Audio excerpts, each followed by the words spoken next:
You got your snacks. Cuddle buddy. She here, but in the other room. But I got, my other cuddle buddy. Okay, hold on. You can't have no popcorn. What are you talking about? When you got your Adidas on deck.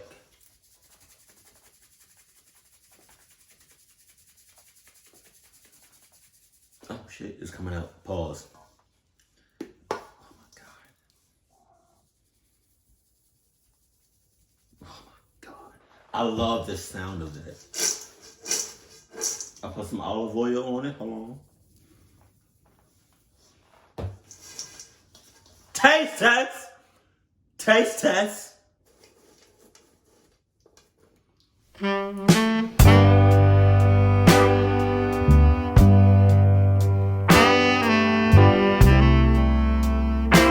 Let's go. This is a part 2 to my video, Children's Drawings with Disturbing Backstories. If you haven't seen the first one, the link is in the description. The drawings you're about to see were all done by kids. Whether they appear innocent or not on the surface, the stories behind them are what really make them unsettling. This ordinary-looking drawing made by a 6-year-old doesn't appear to have anything that would be any kind of cause for alarm. On the surface, it just looks like a young kid playing in the front of their house. There's tons of smaller details in the drawing, such as his dad raking the leaves, his mom at the window, and a few cars in the street passing by. It all seems like an innocent drawing, but there's a bit of an unsettling backstory behind this. The 6-year-old boy who drew this is a very well-behaved and quiet kid according to his parents. I'll refer to him as Jake. He stays to himself most of the time, and his teachers describe him as a well-behaved child, just very, very quiet. He has a passion for drawing, and constantly draws pictures and writes little story picture books. Jake has one sibling who's currently 2 years old, who he has included in multiple pictures too. His mother says most of Jake's free time he spends either watching Cartoon Network or YouTube videos or drawing. There was no cause for alarm when his parents found this first picture. However, there was when they found a more recent picture that Jake had drawn. Here's another picture of Jake in front of the house, but maybe you've already spotted it. In this picture, there's an identical car in the street with the same person sitting inside. This time, it seems Jake is looking at the car in this picture waving. Jake's parents are not seen in this one, interestingly. But his parents were intrigued now about the car and who the person inside of it was supposed to be. So they questioned him. Jake explained that it was a car he'd always see out front and that the man sitting inside of it would always smile and wave whenever he saw him. Hell no! Hell no! He a creep. He a pedophile. He a clucky. He a cluck ass. He a head ass. He a dumb ass. He a yeah. Just saying. So the next day, Jake's parents took him outside to point out the car, but he said the car wasn't there. In fact, it wasn't for the next few days, until finally, one day while Jake was playing outside, he came running inside to his parents to say he saw the car again and the man was inside again. Jake's parents rushed outside to the front to look and saw the car speeding away past the house down the block. It was an old silver Buick, and Jake confirmed that was the car. It was none of the neighbors' cars, that much was known. Jake's parents went to all the neighbors and asked if they'd seen that car sitting in the street at all, to which all of them replied they had not, but that they'd keep a lookout. For a few days, Jake wasn't allowed to play outside unless his parents were there with him. But after the car didn't seem to return, Jake was once again allowed to play freely out front. But one day, he came inside and said that the man... No, freely? Freely. Out front? After doing, do y'all not know what that is? Come on. That's a pedophile. Dead ass. For anybody that doesn't know, I have cats. This is Misty. The other one, okay, you want some popcorn, but you can't have none, player. No. This is Misty. The other one was Midnight. Midnight had some babies. She had three girls, I think. But we're doing too much. I would never let my kid out ever again. If I did, ow, off me. Get off me. Move. Get down. Get down. Get down. Damn, that shit hurt. Sharp ass claws. The only way I would let my kid out ever again after experiencing and like looking at this drawing is if I'm or my my husband or whatever is coming out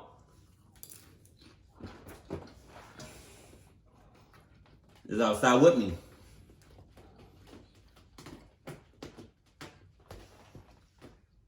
Get off me.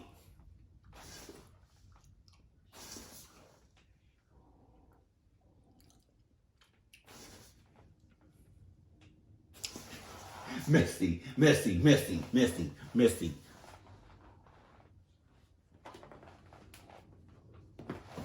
Damn. The car was back and was trying to get him into his car. Of course, Jake's father ran outside as fast as he could, hoping to get to the car in time, but he saw it already down the block by the time he was outside. He tried chasing the car down in his car, but by the time he even got into his car, there was no way of tracking where the car went. Once again, Jake wasn't allowed outside of the house. The car wasn't seen outside at all for almost that entire week, until one night, unexpectedly, Jake's father was about to take the garbage out when he noticed the car parked across the street. He took out his phone to begin recording and hopefully get the license plate number, and he tried to slowly get closer to the car without being obvious. But the driver clearly saw him, because the car turned on, then quickly drove away.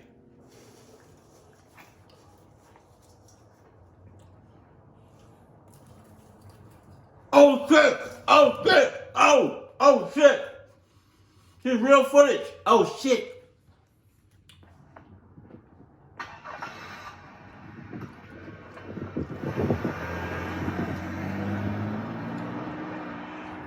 Oh my God. Jake's father tried to follow the car and get the plate number, but he couldn't. This was the last time the car was ever seen. The car had clearly been parked outside multiple times watching the house, even past dark at later hours in the night.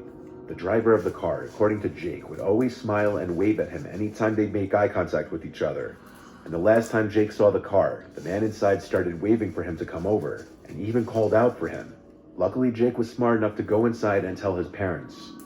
It's not clear why the car would be outside even at night, considering the boy leaving the house alone at those hours would be extremely unlikely. Jake's parents brought the video to the police, but without a clear plate number, not much could be done. Jake's father went door to door asking each house on the block if they had cameras that caught the plate number, but he didn't have any good luck. The car never returned after this. But this happened relatively recently in November of 2021, so there's always a possibility that the man may return. You know what The drawing you're about to see was done by a 7-year-old, and the picture itself is disturbing, but the backstory behind it is surprising. To start, the boy's father, Jeremy, sent the story and picture in. Jeremy has 3 sons. Jeremy's mother, Claire, sleeps over a lot to spend time with her grandkids. In Jeremy's words, his mother has always been on the stricter side, and that includes with her grandkids, but he says that's because she was raised in a stricter household. Jeremy's 7-year-old Tom is considered to be the troublemaker, who acts out against his parents and grandparents the most. So because of this, it often leads to his grandmother Claire scolding him. One day while Jeremy and his wife were out of the house and Claire was watching the kids, something happened between the two of them. Tom had hit his little brother for taking the last of the ice cream bars in the freezer, causing him to cry. This is commonplace behavior with Tom apparently, as he's very violent with his siblings as well. In response to Tom's behavior and hitting his little brother, his grandma Claire smacked him and forced him to stay in his room for the remainder of the day. Claire told her son that Tom was throwing a fit in his room, throwing things at the walls and on the floor in anger. Eventually he quieted down, and upon trying to leave his room, Claire once again had to get physical with him to get him to listen. It was likely during this time that Tom drew the picture you're about to see. When Jeremy and his wife returned home, they got an earful from Claire about Tom, very angry and distressed. Jeremy and his wife entered Tom's room angrily, ready to scold and punish him. When they opened the door, they were surprised to see Tom with a smile on his face, looking up at his parents. Around him on the floor was his Crayola art supply backpack with various pictures on the floor, along with crayons and color pencils laying everywhere on the floor. There was one drawing that stood out from the other crumpled up drawings, which Tom handed to his parents, and that was this. The drawing shows what appears to be Tom's song.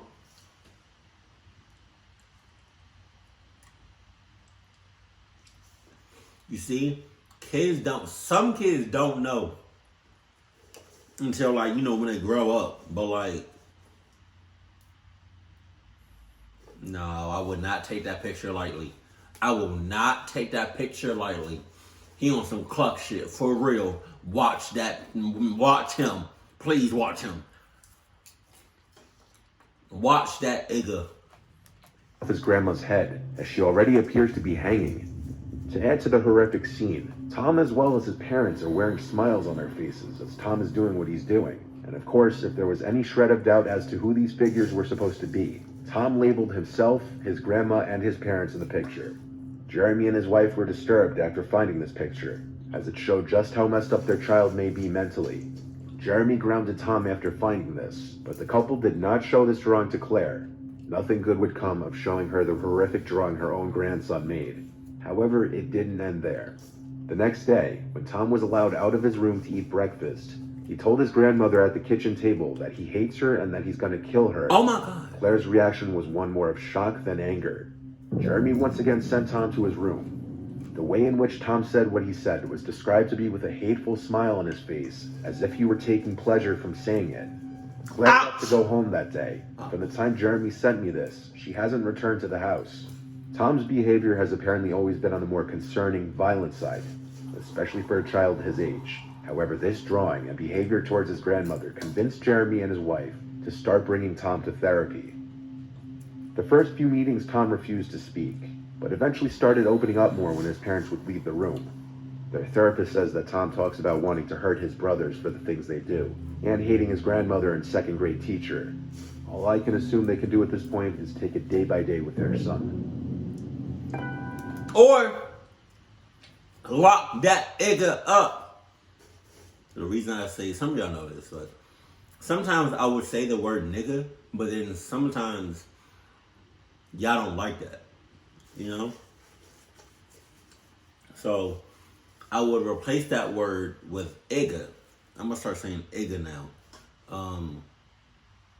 You know, sometimes some of y'all are not used to me saying that, but you know, I definitely say it outside of work. I mean, outside of like YouTube, I say that shit a lot. But lock him up and put him under 24 hours surveillance. Kind of like the Truman Show, that movie, where he doesn't know he's being watched. You know, it's time. Or handle him. This last one was a bit different in that the kid is a little older than the others, and some of the drawings were done on a computer. The child who drew the pictures you'll see shortly was 13 years old at the time. The drawings were found and submitted by his older brother Cody. The little brother's name was revealed in some of the images, but I'll blur them out and refer to him as John. John is described as a recluse by his brother, who gets picked on by some of his classmates. Though he found these pictures a year ago, he submitted them recently. And now the two boys are in high school, with Cody being a senior and John being a freshman. John and Cody share the same gym period, and Cody sees his little brother get slightly picked on in gym class whenever he's in earshot. Cody says that although he's tried to help his little brother break out of his shell, he's come to accept that the two of them are just different. John likes to go home after school and play computer games all day instead of doing his homework or hanging out with friends. This is exactly how he spends his weekends too. Who kid is that? That random ass kid. While his brother and parents worry about him, they're not really sure what they can do to help him. His teachers are all concerned over his consistent lack of effort and poor grades, and they even go as far as to ask if everything is okay at home due to his extremely quiet nature. One day while John was out with his mom somewhere, Cody, being curious about John, decided to snoop through his notebook and see if his brother even took any notes in class. But instead of normal notes, there were just really weird doodles and drawings littering the pages. If there were ever any notes taken, they would be covered by stick figures apparently fighting or shooting each other with bow and arrows or guns. Oh my God. There were also apparently other unusual drawings, usually violent, all of which Cody took pictures of. Now, being curious what John did on his laptop 24/7, Cody decided to take his laptop and sign into it after figuring out his password against his brother's knowledge. His desktop was packed to the max with game icons and folders. But the first place that Cody went to snoop was the pictures folder, and inside of there, he found multiple folders containing weird cartoons drawn on MS Paint by John. They were for a YouTube channel that John had made, in which he animated very simplistic graphic cartoons. But the most disturbing and eye-catching one was this one. It started with a picture of a school, then it cuts to inside a classroom, presumably John's classroom. The plot of this cartoon video is basically that John had been missing from school, and when his teacher asked the class where he's been, John suddenly arrives with a shotgun in hand and a combat helmet.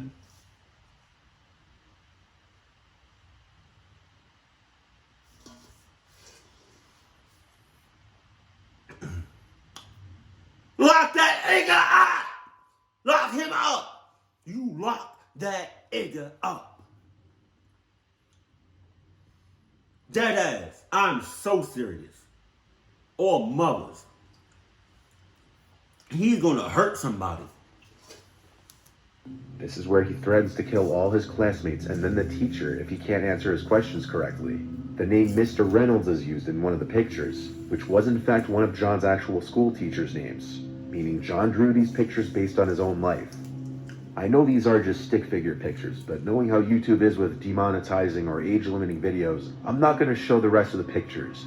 But basically, John ends up shooting everybody in the room, and by the end of his video in the last drawing, John's character smiles and says, "On to the next classroom." Oh my God! It may be a very disturbing hint into what's going on in John's head, and what may be going on in a lot of kids' heads in school who may keep to themselves or feel that they're being picked on. Cody never told his parents about the videos or pictures, but rather confronted his brother on them. Out of embarrassment most likely, John deleted his YouTube channel and got extremely angry at Cody, but he never ratted him out to his parents for going on his laptop, because he knew Cody saw some bad things on there. Cody had a talk with his brother, asking if he ever had thoughts of doing what his drawing did in his video, and he said absolutely not. My ass! Just for YouTube views.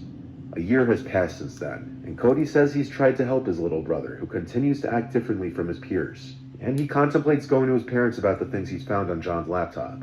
In a situation like this, it would definitely be best to inform authority figures, as in this circumstance, given John already gets picked on and keeps to himself most of the time, the images he drew may be indicative of something he fantasizes about doing in real life.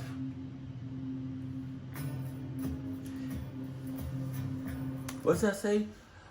It was a regular day in the house. My mom and dad brought over the babysitter. For the first time. There's something about her that I hate. I think it's how ugly she is. She's a huge nerd. Not sure why my mom and dad hired her. I think I have to. Wow.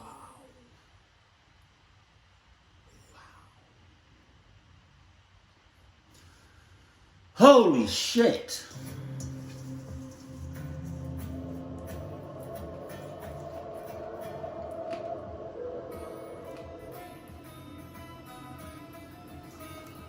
It's what? It's day 3, and she's still here. Parents think I'm a baby or something that needs an annoying, ugly babysitter that eats all our food and drinks.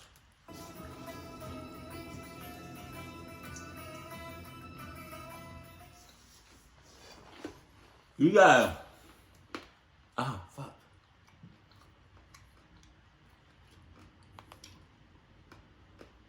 Hey, man. That ass.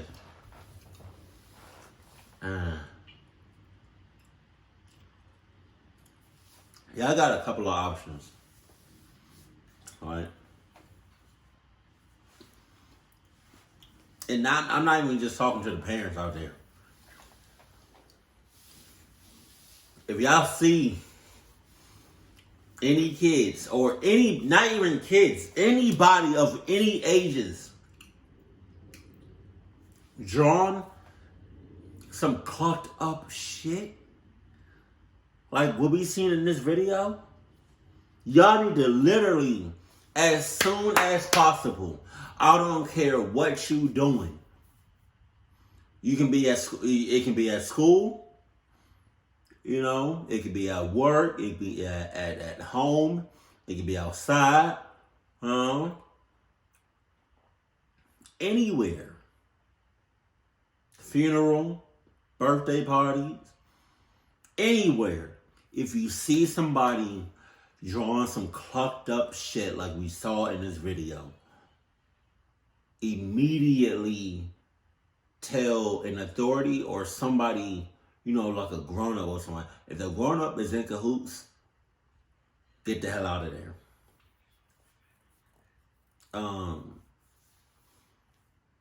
Or, you know, try to get that person or persons some therapy or some help.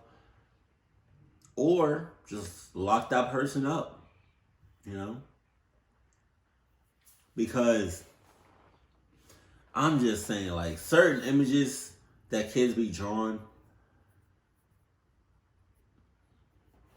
that's scary as shit. And kids and people just in general of all ages, they show signs, they give you signs way before. Like, if I was to see, like, what would, realistically, what would you all have done if you was in class and you don't know this person at all? But you, like, just glanced over and somebody drew this and you saw this. I'm telling the teacher or the principal or the cops. Somebody. I'm not going to just look at it and just think all is nothing. You know? I'm going to tell, but then I'm going to haul ass. You know? But this one right here, he a good kid. Yeah.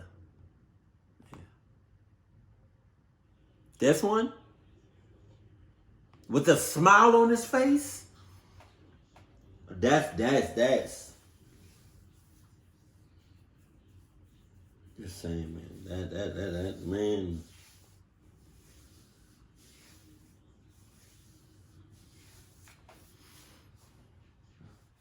Just please do something about this. If you see some clucked up images or some clucked up drawings that somebody's doing, seek help